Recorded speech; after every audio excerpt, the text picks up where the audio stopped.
Assalamualaikum warahmatullahi wabarakatuh. Kita lanjutkan untuk materi komunikasi terapeutik ya. Di pertemuan yang sebelumnya kita sudah mendiskusikan tentang komunikasi dalam menyampaikan berita buruk dan juga komunikasi pada pasien berduka ya. Nah, kali ini kita akan mendiskusikan tentang komunikasi pada pasien yang marah ya, ataupun pada pasien yang komplain. Oke, nah sebelum kita membahas tentang komunikasi pada pasien yang komplain, sebelum kita membahas komunikasi tentang pada pasien yang marah, nah ini perlu kita tahu bahwa marah itu merupakan suatu emosi, ya, suatu respon atau bentuk emosi yang mempunyai ciri aktivitas sistem saraf simpatik yang tinggi dan terjadi akibat adanya perasaan tidak suka yang bersifat sangat kuat ataupun intens yang disebabkan karena adanya kesalahan ataupun sesuatu yang tidak diinginkan. Sedangkan komplain, nah komplain ini adalah bentuk ekspresi negatif yang dihasilkan dari ketidaksesuaian antara kenyataan dan keinginan pasien ya. Jadi kalau marah, nah ini marah ini bersifat terbatas pada respon emosi, sedangkan bentuk ekspresinya itu disebut dengan komplain. Nah, ini kita bahas sebentar tentang beberapa faktor yang bisa menyebabkan marah ya. Banyak sekali faktor yang dapat menyebabkan seorang menjadi marah, mulai dari faktor fisik ya. Misalkan kelelahan yang berlebihan atau adanya zat-zat tertentu yang menyebabkan marah ya. Misalkan penggunaan nafsa. Nah, itu bisa memicu terjadinya perubahan zat kimiawi di otak sehingga bisa memicu orang untuk marah. Kemudian hormon. Nah, ini ya. Hormon ini bisa terjadi contohnya misalkan kalau pada wanita ketika hormon estrogen menurun dan progesteronnya meningkat, maka bisa meningkatkan ambang batas stres ya pada wanita sehingga wanita lebih mudah marah ketika menstruasi. Atau misalkan ini dari faktor usia. Dari faktor usia ini ternyata juga bisa mempengaruhi terhadap kejadian ataupun perilaku marah ini. Nah, ini selanjutnya, tidak semua pasien itu mudah untuk ditangani. Tidak semua pasien itu pasti menunjukkan respon yang kita harapkan. Tidak semua pasien itu menunjukkan respon yang sesuai dengan apa yang kita inginkan, ya. Dan juga tidak semua pasien itu mampu menunjukkan rasa terima kasih terhadap asuhan keperawatan yang diberikan oleh perawat. Kemudian ini selanjutnya, faktor lain yang menyebabkan terjadinya marah adalah dari faktor penyakit yang dialami oleh pasien, ya, dimana pada orang yang berada pada kondisi sakit, ini pasti akan menyebabkan terganggunya fungsi ataupun cara normal pasien untuk berinteraksi dengan orang lain, ya. Kadang contohnya misalkan ketika kita sedang jengkel atau ketika kita sedang marah, kita nggak pengen diajak ngobrol oleh orang lain, kita ingin sendiri atau kita ingin menenangkan diri terlebih dahulu. Nah, ketika pasien itu harus dirawat di rumah sakit, kemudian dia harus tinggal di rumah sakit, tinggal di tempat yang tidak familiar, ya, suasananya mungkin tidak nyaman, tidak senyaman dengan suasana rumah. Nah, itu bisa juga menyebabkan terjadinya hambatan dalam berinteraksi antara pasien dengan orang lain, termasuk juga dengan perawat, ya, sehingga ini merupakan hal yang wajar, hal yang normal yang terjadi pada pasien, ya, ketika pasien itu mudah sensitif, pasien itu mudah marah, ya, karena memang mereka sedang mengalami kondisi penyakit yang mengharuskan pasien itu harus beradaptasi secara lebih, ya. Nah, ini selanjutnya beberapa perilaku pasien kadang sulit atau mungkin menyakitkan bagi perawat, ya.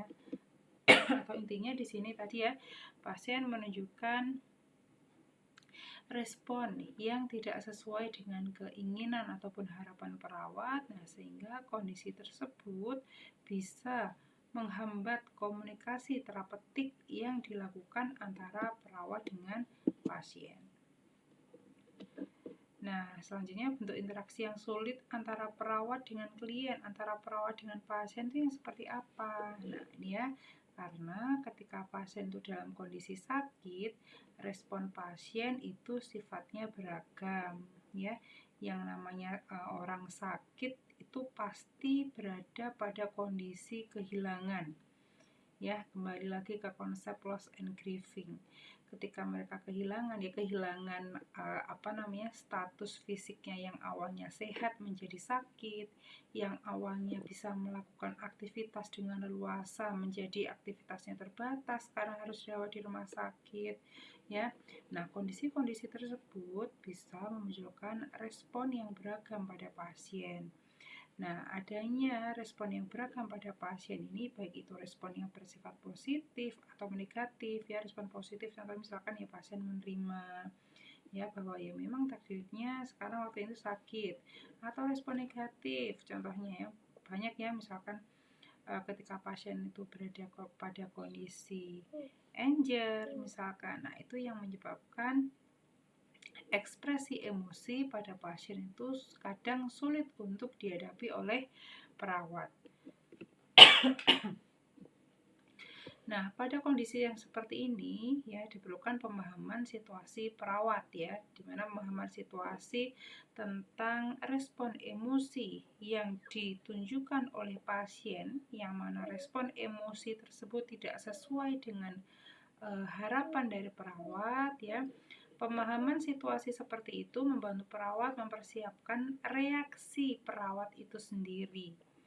Jangan sampai ketika misalkan kita dihadapkan pada pasien ataupun pada keluarga yang komplain ataupun yang marah, kita justru ikut terpancing ya. Kita ikut menunjukkan respon yang marah juga. Nah, ini oleh karena itu perawat harus berhati-hati untuk memilih respon yang efektif ketika bertemu dengan pasien yang marah ataupun komplain. Nah, di materi ini nanti lebih banyak contoh ya. Ini contoh kasusnya. Nyonya R datang dengan kursi roda di satu rumah sakit dan hendak mendapatkan tindakan pemasangan infus untuk pemberian terapi osteoporosis. Nah, di masa lampau osteoporosis, nah ini telah menyebabkan beberapa fraktur sehingga membatasi kemampuan Nyonya R tersebut untuk berjalan. Nah, perawat yang akan memasang infus kemudian, nah ini yang mulai berinteraksi dengan Nyonya R. Nah, ini contoh ya, contoh percakapan yang dilakukan antara perawat dengan klien atau dengan pasien. Ya, selamat pagi Ibu. Nah, ini berarti sudah ada salam terapeutik ya. Bagaimana kabarnya hari ini? Nah, ini berarti ada evaluasi atau validasi. Kemudian hari ini saya akan memulai terapi untuk osteoporosis ya. Nah, ini berarti ada kontrak waktu dan juga ada kontrak topiknya. Karena pasiennya bed rest, sudah jelas pasiennya berbaring di atas tempat tidur ya. Ini adalah kontrak topiknya, memulai terapi untuk osteoporosis. Nah, kemudian ini perawat sebenarnya sudah melakukan ya, fase orientasi sudah dilakukan. Kemudian, nah ini seperti biasanya nanti saya akan masang infus. Nah, ini menjelaskan ya, ini sudah masuk ke fase kerja. Nanti saya akan memasang infus terlebih dahulu di tangan ibu sehingga tidak perlu berulang kali menyuntikkan obat langsung melalui kulit ibu. Bagaimana? Apakah ibu sudah siap? Nah, ini sudah selesai fase kerjanya ya. Nah, kemudian Nyonya R atau pasiennya tadi mengatakan, siap. Nah, apa gunanya terapi untuk saya? Toh saya tetap saja akan mengalami patah tulang. Memang Anda pikir saya ini ingin seperti ini ya, dengan nada marah dan juga menyentak perawat. Nah, kemudian nah ini ya respon dari perawat. Nah, ini contoh kalimat apa ini? Konfirmasi ya. Anda sepertinya sedang kesal ya Bu ya. Nah, ini contohnya, contoh teknik komunikasi terapeutik dengan konfirmasi. Kemudian Nyonya R menjawab, Anda tidak tahu bagaimana rasanya jadi saya yang bisa duduk di kursi roda dan seterusnya sambil menunjukkan respon yang marah. Nah, ini tadi dari kasus yang ada di depan tadi ya bisa dilihat bahwa respon atau cara mengekspresikan ya dari diri pasien tadi terhadap rasa takut ya, takut kalau dia akan kembali mengalami fraktur. Kemudian ada frustasi. Sebenarnya sudah patuh, sudah rutin berobat, tapi tetap saja mengalami fraktur.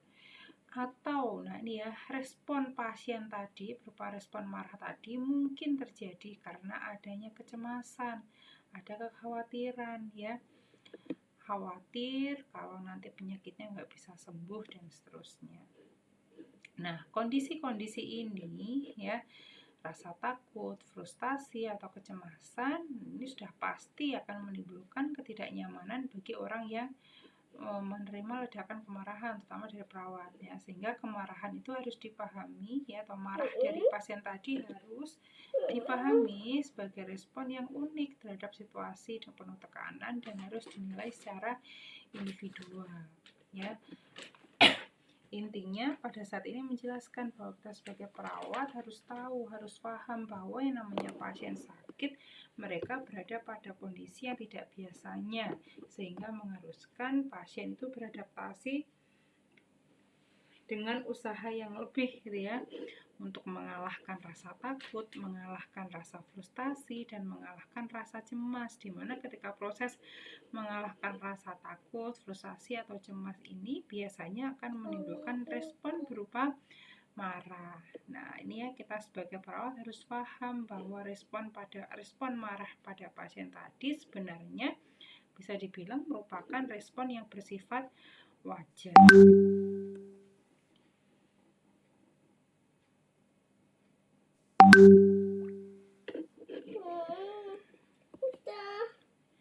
Kemudian, nah ini selanjutnya, nah ini ya, ini kembali lagi ke teknik komunikasi terapeutik ya. Ini ada respon komunikasi perawat ketika berinteraksi dengan pasien yang marah ya. Ini ada active listening. Nah, ini sudah kita bahas ya, mendengarkan dengan aktif, dengan tetap bersikap tenang ya. Nah, ini untuk melakukan active listening ini ketika kita dihadapkan pada pasien marah, ini diperlukan pemahaman diri, pengalaman, dan juga kedewasaan oleh perawat ya, untuk bisa mendengarkan dengan baik tanpa defensif. Defensif ini maksudnya adalah nggak menolak ya, tidak menolak, tidak melawan, atau tidak merendahkan respon marah pada pasien.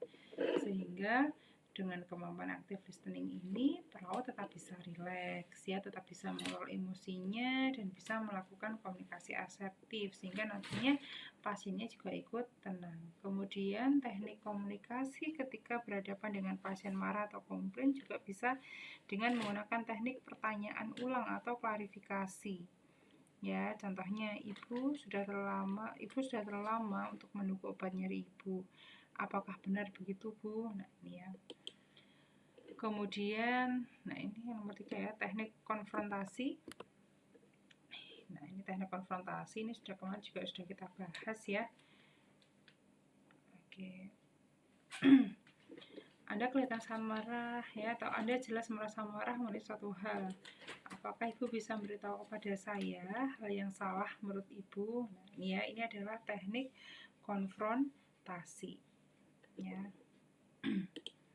Kemudian selanjutnya yang kelima, ini mengakui komponen emosional. Nah, ini contoh kalimatnya adalah, Ibu merasa tidak nyaman ya Bu, dan situasi ini membuat Ibu merasa cemas dan juga frustasi. Ya, nah ini merupakan contoh kalimat bentuk konfirmasi atau menunjukkan bahwa perawat memahami apa yang dirasakan oleh pasien, yang dirasakan oleh klien.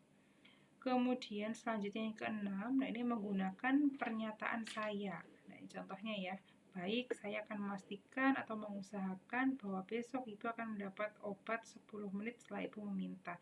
Besok akan kita coba ya Bu. Nah, ini ya, perawat menawarkan kerjasama sehingga pasien dapat mendapatkan kontrol lingkungan. Ya, maksud dari mendapatkan kontrol lingkungan di sini adalah pasien merasa bahwa kebutuhan pasien atau hal-hal yang dibutuhkan oleh pasien itu akan dipenuhi oleh perawat ya. Kemudian selanjutnya, nah ini ya, teknik komunikasi yang bisa digunakan oleh perawat ketika bertemu dengan pasien komplain atau marah adalah fokus ya. Jauhkan semua hal yang merintangi konsentrasi kita pada pasien. Contohnya adalah jangan menggunakan HP, jangan sambil telepon, jangan sambil ngobrol dengan perawat yang lainnya ketika berinteraksi dengan pasien marah. Ini sudah pasti ya, karena nanti pasien justru akan merasa bahwa pasien itu tidak dihargai ya. Kemudian yang kedelapan, berusaha sependapat dengan pasien. Nah, ini merupakan salah satu strategi meredakan marah pasien.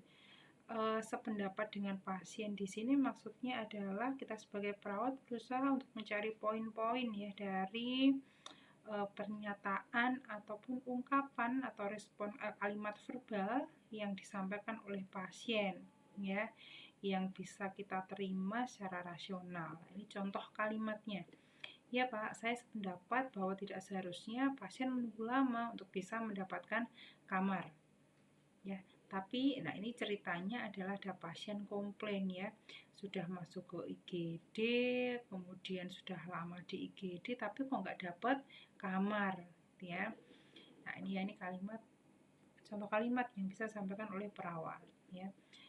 Tapi saat ini kamar perawatan kami memang sedang penuh Pak ya. Kami berjanji akan mencari jalan keluarnya dan melaporkannya pada Bapak sesegera mungkin. Ya, jadi maksud dari kalimat berusaha sependapat dengan pasien adalah ini ya. Kita paham, kita tahu bahwa yang namanya terlalu lama di IGD itu merupakan suatu yang tidak menyenangkan ya, karena pasien nggak segera mendapatkan kamar untuk perawatan. Kemudian teknik komunikasi yang bisa disampaikan pada pasien komplain atau marah selanjutnya adalah berhati-hati dengan nada suara. Nada suaranya harus tetap rendah ya.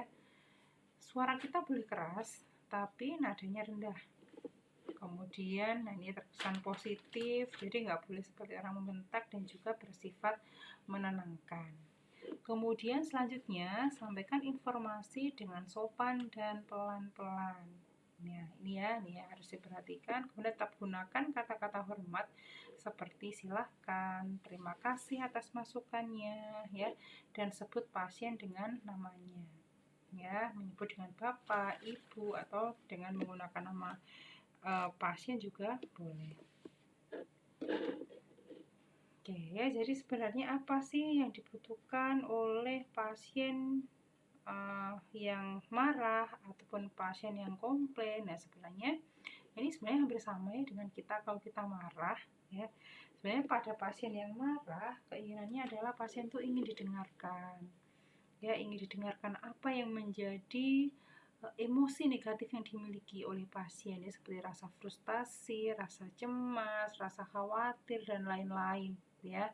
Hanya saja mungkin pasien tidak bisa melakukan dengan tepat karena kondisi sakit yang dialami. Mungkin pasien sedang merasa nyeri, secara fisik pasien merasa tidak nyaman dengan kondisi tubuhnya ya, sehingga pasien perlu didengarkan. Termasuk juga ketika pasien itu mungkin menyampaikan keluhannya dengan cara yang tidak sesuai dengan diharapkan oleh perawat. Kemudian pasien juga ingin dimengerti. Kemudian pasien ingin dihormati, diberi permintaan maaf. Nah, ini ya. Nah, ini kadang ada beberapa kondisi di mana memang tenaga kesehatan ataupun misalkan perawat melakukan kesalahan. Ya, jangan kita sebagai perawat harus mudah untuk mengucapkan permintaan maaf kepada pasien jika diperlukan. Kemudian selanjutnya adalah pasien ingin diberi penjelasan. Nah, contoh kasusnya tadi ya, ada pasien dirawat di IGD sudah lama tapi tidak segera dibawa atau tidak segera dipindah ke ruang rawat inap. Nah, karena pasien nggak tahu ya, kenapa kok terlalu lama di IGD ya, kenapa kok tidak segera dibawa ke ruangan. Karena ketidaktahuannya tadi, maka pasien mengungkapkan ketidaksesuaian kondisi yang terjadi dengan kondisi yang diharapkan dengan respon marah. Oleh karena itu pada pasien yang marah sebenarnya mereka memerlukan penjelasan karena mungkin saja mereka tidak tahu dengan kondisi yang sebenarnya terjadi pada pasien ataupun yang ada di rumah sakit. Ya. Oke, nah ini selanjutnya komunikasi pada pasien atau keluarga yang komplain. Ya. Oke, nah komplain ini dapat terjadi pada situasi yang tidak diharapkan oleh pasien ataupun keluarga pasien. Ini sebenarnya bersama ya antara pasien marah dengan pasien komplain. Nah ini contoh kasus 1. Nah ini contoh kasus komplain ya, keluarga merasa pasien tidak ditangani. Jadi ini ada pasien datang diantar keluarga dan pada waktu keluarga pasien mendaftar, dokter dan perawat memeriksa pasien, kemudian pasien diberi injeksi obat tertentu. Ternyata akhirnya pasien harus dirawat. Pada waktu menunggu kamar, pasien itu belum diinfus. Tiba-tiba keluarga pasien yang lain datang ya menemui perawat, menyusul dan langsung komplain. Nah ini ya, kok orang tua saya tidak diapa-apain, sudah lebih dari 15 menit di sini. Ya. Nah, kalau kita lihat kasus di atas ya, keluarga pasien komplain karena anggota keluarganya tidak segera mendapatkan penanganan. Nah, ini kalau kita lihat ya, permasalahan yang terjadi pada kasus tersebut adalah keluarga pasien yang baru datang merasa orang tuanya tidak segera mendapatkan penanganan. Ya. Nah, apa yang bisa kita lakukan sebagai perawat ya? Ini ya, mempersilahkan keluarga pasien untuk duduk dan diberikan penjelasan. Ya, nah ini contoh kalimat asertif yang bisa kita gunakan ketika ada keluarga pasien yang komplain. Maaf, misalkan ya, maaf ibu, silakan duduk dulu. Ibu, orang tua ibu sudah kami periksa. Ternyata kondisinya berbeda seterusnya. Ini kita jelaskan kondisinya sebenarnya. Nah, tadi itu sudah kami beri obat injeksi, sudah kami suntik Bu untuk mengatasi keluhannya. Dan selanjutnya ternyata orang tua ibu perlu untuk dirawat. Dan saat ini kami juga sedang masih menunggu informasi untuk kamar rawat Bu ya. Apakah sudah ada kamar yang kosong ataukah belum. Jadi ibu mohon untuk bersabar ya. Nah, ini ya. Nah, kalau kita lihat ini kan berarti keluarga pasien nggak tahu ya bahwa sebenarnya pasien itu sudah mendapatkan tindakan, tapi karena nggak diinfus, jadi kesannya kayak nggak dikasih apa-apa gitu ya. Nah, ini contoh kalimat yang bisa kita gunakan. Kemudian kasus kedua, nah ini ya, keluarga merasa luka jahit tidak dibersihkan. Nah, ini keluarga pasien komplain karena merasa bahwa dalam penanganan luka di UGD tidak dibersihkan dulu, tapi langsung dijahit, gitu ya. Padahal sebenarnya lukanya sudah dicuci sebelum dijahit. Nah, ini contoh komplain karena keluarganya nggak tahu ya tentang tindakan apa saja yang sudah diberikan kepada pasien. Nah, pada kasus ini masalah yang terjadi adalah komunikasi antara dokter atau perawat dengan keluarga pasien. Ya, mungkin saja perawat, dokter atau tenaga kesehatan yang lainnya ketika akan melakukan rawat luka atau ketika akan membersihkan luka itu tidak memberitahukan terlebih dahulu kepada keluarga pasien. Ya, nah ini juga merupakan salah satu hambatan komunikasi ya antara tenaga kesehatan dengan pasien. Nah, ini contoh yang sama juga dulu ya waktu musim Covid ya. Ibu saya masuk ke UGD Covid ya waktu itu ya. Saya masih mengurus pendaftaran dan sebagainya. Nah, saya nggak tahu nih apa namanya kalau ternyata ibu saya itu sudah di swab ya. Tahu-taunya besok pagi itu sudah ada hasil bahwa hasil swabnya itu positif COVID ya. Padahal saya bilang ke perawatnya, ini dari kemarin nggak ada tindakan untuk swab ya. Saya nggak tahu, saya menemani di sini, saya tinggal itu hanya untuk melakukan pendaftaran.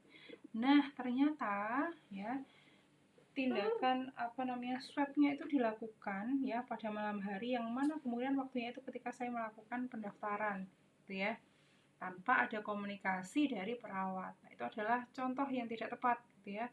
Kalaupun misalkan ketika kita mau melakukan tindakan kemudian pasiennya sendiri ya, karena saat itu di UGD COVID ya, sebenarnya nggak boleh masuk, tapi saya memaksa masuk ya waktu itu ya, dan diizinkan. Sebagai perawat ya tetap harus menyampaikan kepada keluarga, misalkan Ibu tadi Ibu X sudah saya lakukan tindakan ini ya, waktu tadi Ibu tidak ada tempat sehingga tetap harus kami lakukan karena prosedurnya seperti itu.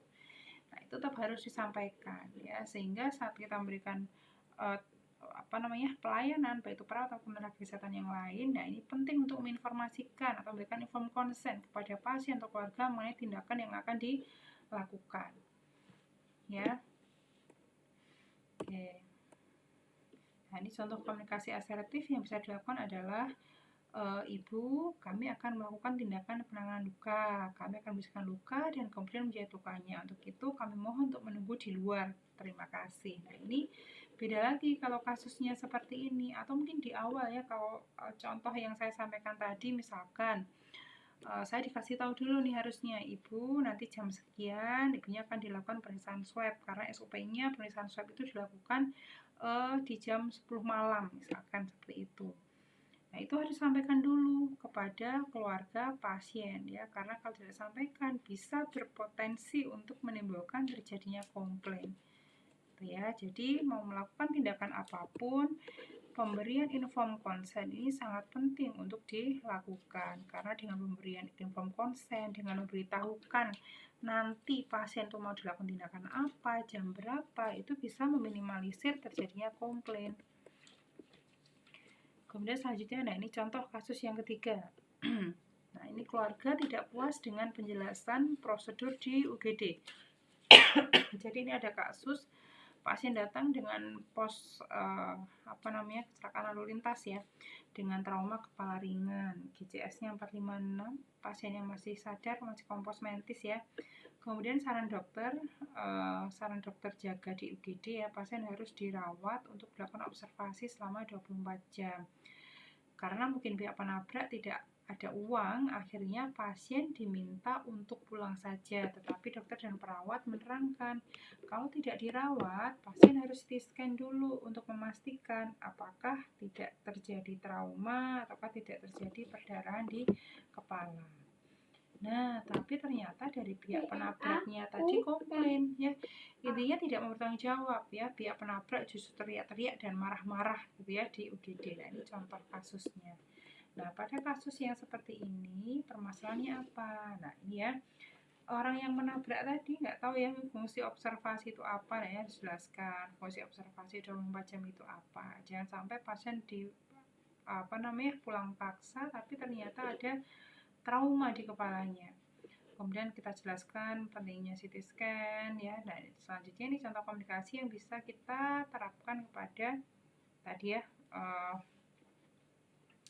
orang yang komplain tadi. Misalkan Bapak karena pasien mengalami benturan di kepala yang akan menimbulkan risiko perdarahan di otak misalkan ya, maka kami sarankan agar pasien dirawat paling tidak selama 24 jam untuk diobservasi.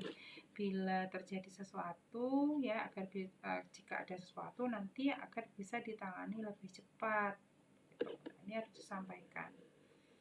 Ya, jadi komunikasi ini kelihatannya memang hanya komunikasi ya, menyampaikan berkata-kata kepada pasien ataupun keluarga pasien, tapi ini memegang peranan penting saat kita melakukan tindakan keperawatan, karena dengan komunikasi asertif dan komunikasi yang tepat baik itu kepada pasien ataupun keluarga pasien, itu bisa meminimalisir terjadinya resiko pasien marah ataupun komplain. Nah, ini contoh komunikasi asertif yang lainnya ya. Bapak, pasien ini memerlukan pemeriksaan CT scan. Jelaskan tujuannya apa. Memang kami tahu pemeriksaan ini tidak murah, tapi sangat penting bagi pasien, dan agar penanganan tidak terlambat, kami harap Bapak untuk memaklumi kondisi ini. Terima kasih ya Pak. Ini contoh komunikasinya. Nah, ini atau kalimat yang lainnya, jadi banyak ya contoh kalimat yang bisa diterapkan. Ini selanjutnya kasus yang keempat. Komunikasi ada kasus komunikasi perawatnya kurang asertif ya.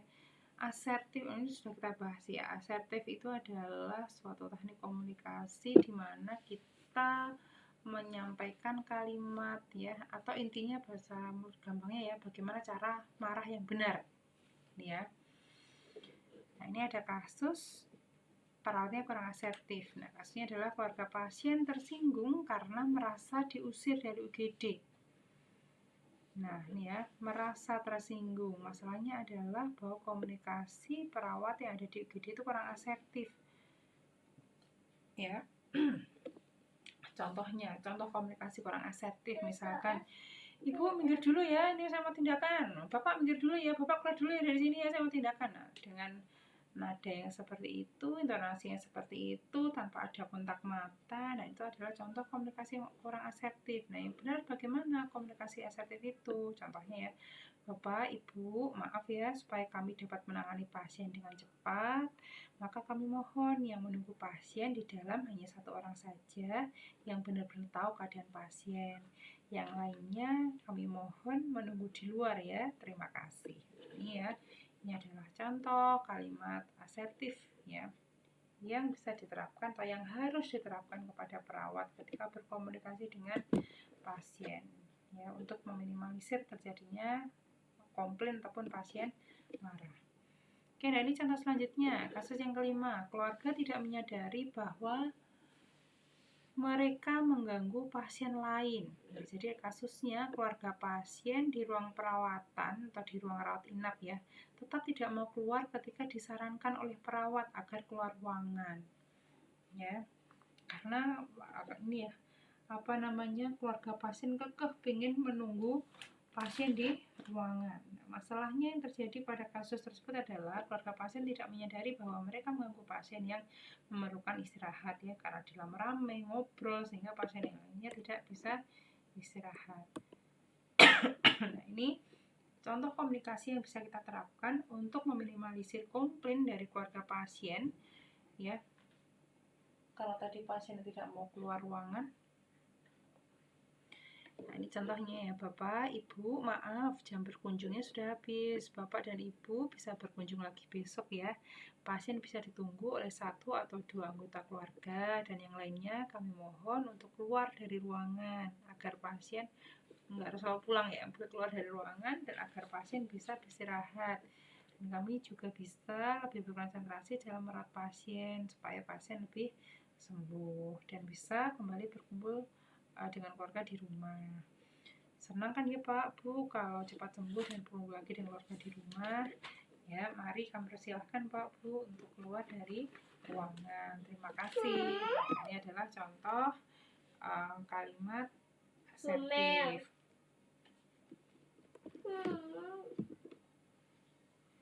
Kemudian nah ini selanjutnya contoh kasus yang ke-6 ya. Pasien merasa kepulangannya dihambat karena masalah biaya. Nah, ini contohnya kalau pasiennya umum ya, nggak ada BPJS ya. Ini kasusnya adalah pasien minta pulang dan dokter tidak kunjung visite. Keluarga pasien marah-marah ya di depan station ya sambil mengubrak meja. Takut saya tidak bisa bayar ya. Nah, ini misalkan contoh kalimat komplain dari keluarga pasien. Masalahnya apa? Pasien merasa keluarnya dihambat ya karena masalah biaya.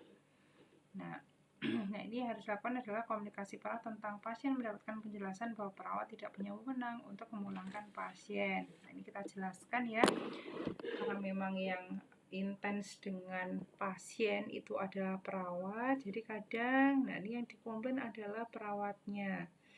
Ya, nah pada kondisi yang seperti ini kita jelaskan bahwa kita sebagai perawat tidak punya wewenang untuk memulangkan pasien dan pasien harus pulang atas seizin dokter yang merawat. Nah, ini harus kita jelaskan kepada keluarga pasien. Oke, ini contoh yang selanjutnya.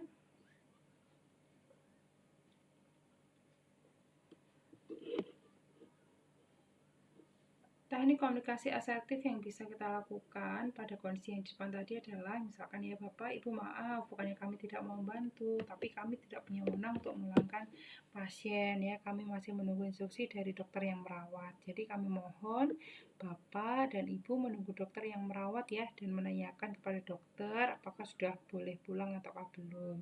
Kami mohon Bapak dan Ibu bersabar ya. Nah, ini contoh kalimatnya. Ya, nah ini kalau kita lihat ya pada kondisi di mana perawat itu dihadapkan pada pasien ataupun keluarga pasien yang marah ataupun komplain, kita sebagai seorang perawat harus tetap bisa menerapkan komunikasi asertif ya. Jangan menampakkan raut wajah atau muka yang masam ya ketika dikomplain oleh pasien atau keluarga pasien. Ya, ini adalah salah satu hal yang penting yang harus kita terapkan ketika kita menghadapi pasien yang komplain dan juga marah. Oke, nah materi untuk komunikasi pada pasien yang marah dan komplain sudah selesai. Baik, untuk materinya saya akhiri sampai di sini. Assalamualaikum warahmatullahi wabarakatuh.